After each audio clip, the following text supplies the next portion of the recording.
Senhor esteja convosco. Ele está no meio de nós. Proclamação do Evangelho de Jesus Cristo segundo Marcos. Glória a vós, Senhor. Naquele tempo, João disse a Jesus: Mestre, vimos um homem expulsar demônios em teu nome, mas nós o proibimos, porque ele não nos segue. Jesus disse: Não o proibais, pois ninguém faz milagres em meu nome para depois falar mal de mim. Quem não é contra nós é a nosso favor. Palavra da salvação. Glória a vós, Senhor. Louvado seja nosso Senhor Jesus Cristo. Para sempre seja louvado. Queridos irmãos e irmãs, na liturgia da palavra dessa missa, nós rezávamos o Salmo 118. E a última estrofe desse salmo rezava assim: Possa eu viver e para sempre vos louvar, e que me ajudem, ó Senhor, vossos conselhos. Escutem só o grande pedido do salmista: Possa eu viver para sempre vos louvar. Essas palavras aqui do Salmo nos fazem lembrar uma palavra clássica de Santo Irineu de Leão, que diz assim, que a glória de Deus é o homem vivo e a vida do homem é o próprio Deus. Vem também à nossa mente aquela palavra de São Domingos Sávio: se não for para ser santo, então não vale a pena viver. Então, queridos irmãos, o que é a vida do homem senão o próprio Deus? Não teria sentido algum existir, viver, se tudo isso não fosse em Deus. Por isso é que o salmista, ele pede para viver para sempre, que é para amar a Deus. E amar a Deus não é outra coisa senão louvá-lo. Queridos irmãos, porque Deus nos ama, Ele nos salva. E nós somos salvos para amar a Deus, dizia São Francisco de Sales. Quando Deus pensou em nós e nos criou, foi para a vida com Ele. Nós fomos criados para a companhia de Deus. E a gente pode definir essa verdade, essa realidade como salvação. O que é salvação senão viver com Deus? Quando o homem estava perdido, então Deus enviou a esse mundo o que lhe era mais precioso, ou seja, o seu Filho Jesus Cristo, o caminho mais seguro para o homem regressar, voltar para Deus. Eu estou dizendo isso para vocês, queridos irmãos, por causa do Evangelho segundo São Marcos que nós escutamos. Uma afirmação que está contida numa obra antiga da igreja, Pastor de Hermas, diz que Deus criou o mundo por causa da igreja. Para a gente entender essa afirmação de Pastor de Hermas, precisaríamos ter presente em nossa memória que igreja não é outra coisa senão a comunidade dos salvos. Então, quando Deus nos criou, não foi para a infelicidade, não foi para o inferno, foi para o céu. E somente aqueles que estão no céu estão salvos. É por isso que a igreja é a comunidade dos salvos.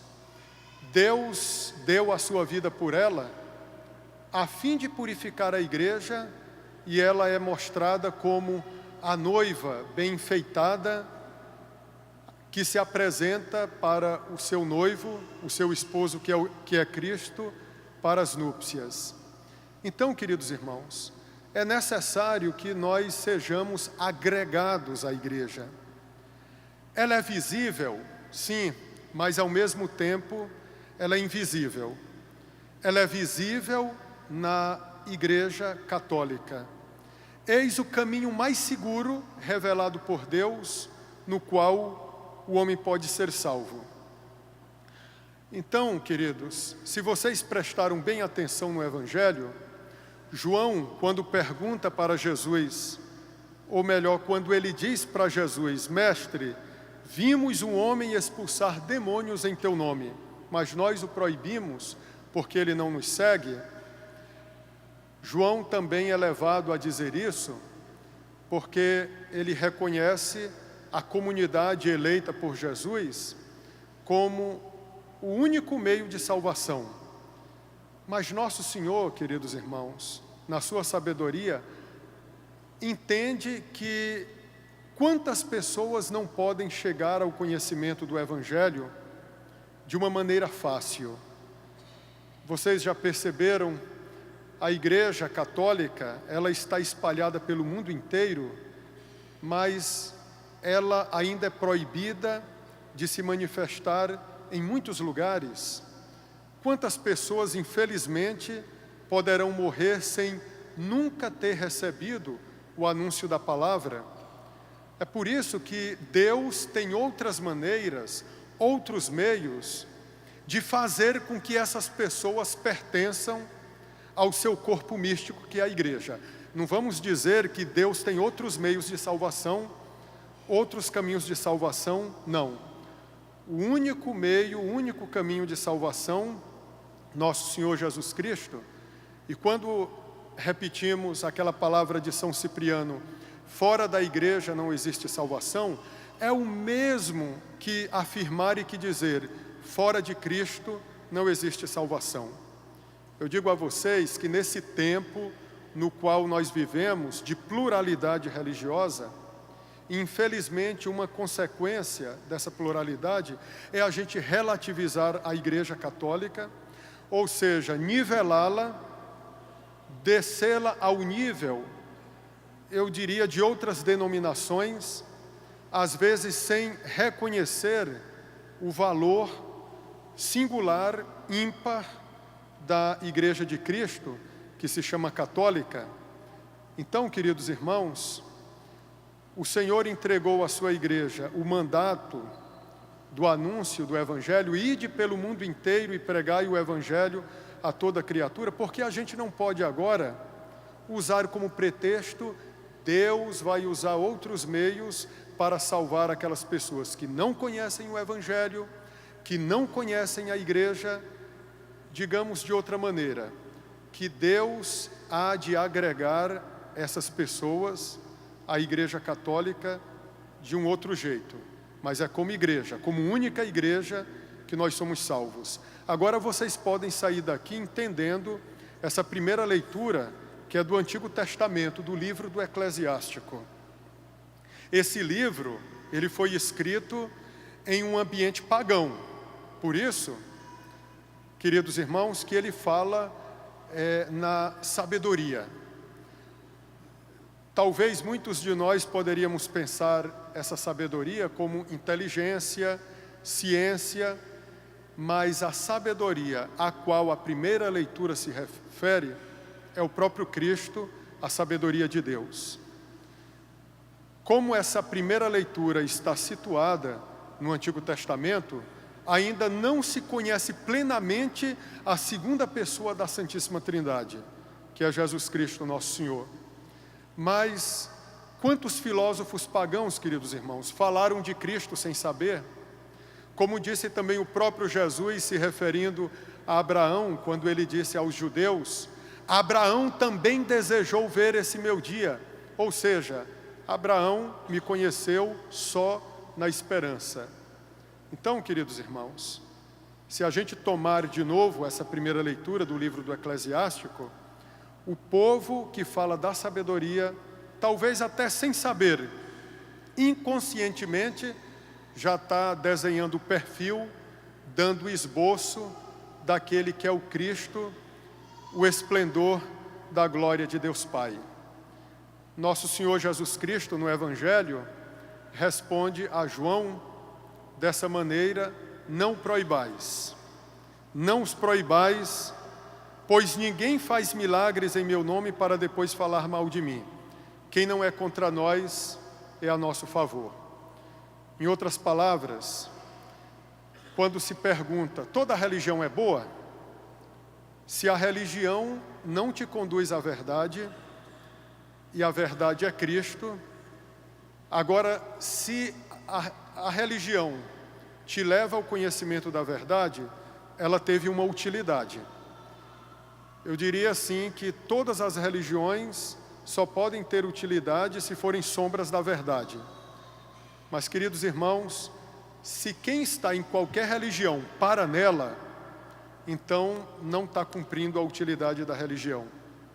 Eu queria dizer isso para vocês, queridos irmãos, para a gente recuperar aquele espírito católico. A gente não vai fazer guerra religiosa, jamais, mas a gente não pode abrir mão da essência, da natureza, da originalidade da Igreja Católica. Quando a gente abre mão dessa verdade católica, as outras denominações se apropriam dela, viu? Se vocês pensarem bem no que eu estou falando, vocês vão dizer, realmente, o padre tinha razão. Quando a gente deixa de falar da Igreja Católica como aquela única, desejada e deixada por Cristo aqui, aí as outras se apropriam dessa verdade. Então, se não é a Igreja Católica, é a nossa. João, ele demonstra uma consciência de que a verdade está com quem segue Cristo. Mas nosso Senhor, que vê muito mais além, porque Ele é a sabedoria de Deus Pai, Ele pede para João e para outros discípulos, paciência, porque a gente também precisa conduzir para o seio desse redil, para o interior desse redil, outras ovelhas. Nosso Senhor dizia no Evangelho de São João: eu também tenho outras ovelhas que não estão nesse redil, a elas também eu devo pastorear, reconduzi-las para que haja um só rebanho e um só pastor. Nosso Senhor, quando enviou os discípulos, ide pelo mundo inteiro e pregai o Evangelho a toda criatura, Nosso Senhor denotava a consciência de que a igreja realmente é católica. Queridos irmãos, às vezes nós não temos noção de quanta gente está trabalhando em favor dessa igreja, viu? Eu queria finalizar com uma palavra de um escritor católico, Chesterton, que ele dizia assim: quem procura a verdade de verdade, quem procura a verdade, termina se tornando católico. Então basta ser honesto. Alguns dizem assim: olha, leu a Bíblia e aí saiu da Igreja Católica porque viu que ela estava errada. Eu digo, então não entendeu a Bíblia. Lê, todo mundo lê. Agora entender, porque ler não é só juntar as palavras, juntar as letras para formar uma palavra, queridos irmãos. E entender não segundo o espírito humano, porque a Escritura não é objeto de interpretação pessoal. A autoridade legítima para a interpretação das Escrituras se chama igreja. Igreja, igreja. Vocês já viram, já podem testificar o que o ser humano é capaz de fazer ao longo de 500 anos, tendo autoridade sobre a Bíblia. Será se o padre precisa ser mais detalhado, específico? Olha o que o ser humano é capaz de fazer com a Bíblia durante 500 anos. Dividir, só isso, o rebanho de nosso Senhor Jesus Cristo. Então, queridos irmãos, a liberdade religiosa nos é garantida. Eu estou falando não é de Constituição, estou falando do Evangelho, mas desde que as religiões nos conduzam à verdade. Demos graças a Deus por conhecer o Evangelho, que Deus nos livre de qualquer orgulho. Nós somos salvos. Os outros que não conhecem, né? Isso aí é orgulho, nos condena, mas não vamos abrir mão da verdadeira natureza da igreja. Quem não é contra nós é a nosso favor. Amém? Louvado seja nosso Senhor Jesus Cristo. Para sempre seja louvado.